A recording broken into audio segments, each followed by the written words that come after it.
This is Gus, Chapter 2. Note to self, get blinds.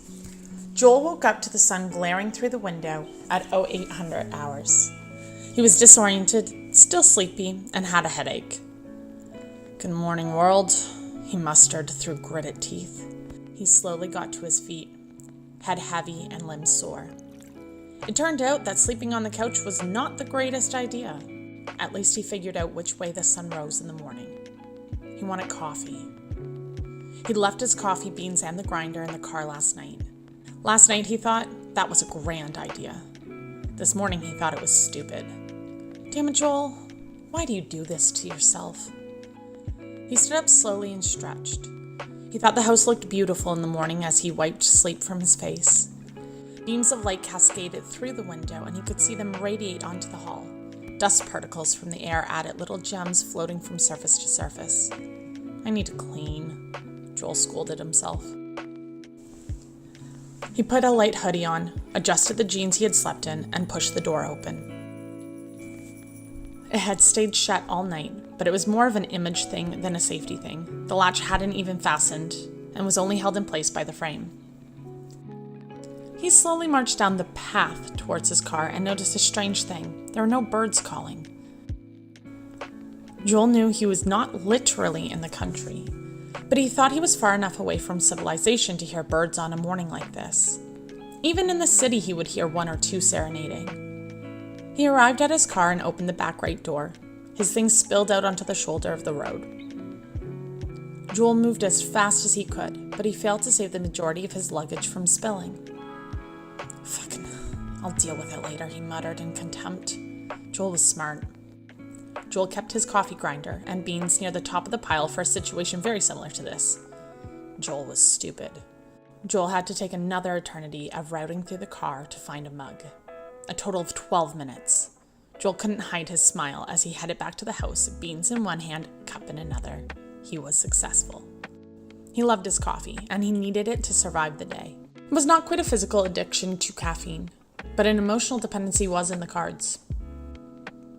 On his walk back, he finally saw the house in the sun.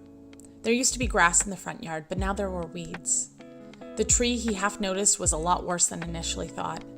The porch was in better condition, but it desperately needed a new coat of paint. The house was very traditional looking. 2-story house, pointed roof, huge front window that opened into the front room, and the entrance doors that were completely useless. Considering his impressions when he pulled in, it could have been worse. Slam! The noise startled Joel from his thoughts. Slam, slam, slam, slam! Joel hit the ground and covered his head as fast as he could. He heard stories about how gun ownership was higher in the country, and he feared for his life. He had to laugh at himself. How would his hand save his head from a super fast piece of metal? Feeling ridiculous, he moved them and looked towards the noise to see his potential killer. He saw a basketball bouncing off a car roof a few houses down. Now he felt even more silly and started to straighten up. A kid somewhere between 20 and 25 noticed Joel cower and came over to see what was going on. Dude, you okay? Did I scare you? Joel wiped the dirt from his jeans as he replied, No, I dropped something. Even Joel knew his excuse was terrible. Everything's fine. You don't sound too sure, the kid replied. I don't recognize you from around here. Name's Gus. Now there's a name you don't hear too often in the city, said Joel, barely hiding his dumbfounded expression. The kid stood roughly 5'9", with shaggy straw-like blonde hair. His pale gray eyes would not look at Joel in the face. It felt like he was hiding something. He wore a plaid button-up shirt and jeans with cowboy boots. Gus replied, It's common in these parts. Guess we don't relate to city folk too much. Y'all from the city, right? Only thing that makes sense with your fancy stuff. Yes, I guess you could call that place a city, Joel said, thinking, it only has like 100,000 people. Okay, well, I'm Joel. Great to meet you. I have to get back to making coffee. Joel was trying to be polite.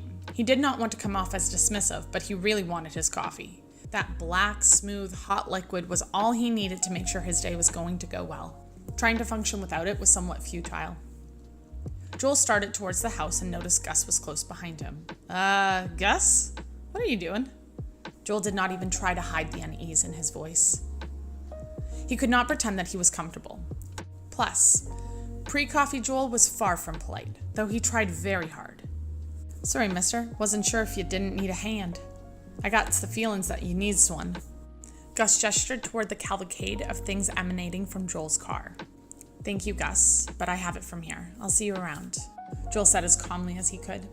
He was thankful Gus wanted to help, but he was quite capable of carrying 3 things into his house. Plus, he was not comfortable with the idea of someone rooting through his things.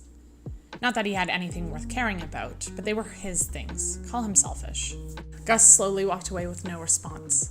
Joel was worried he had offended the boy, but he couldn't think of a more polite way to say fuck off to someone he did not know. Gus was just trying to be nice. Joel was ashamed and felt he should have been civil.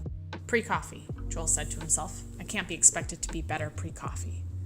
Joel was just happy someone else lived in this town, even if he found them mildly strange.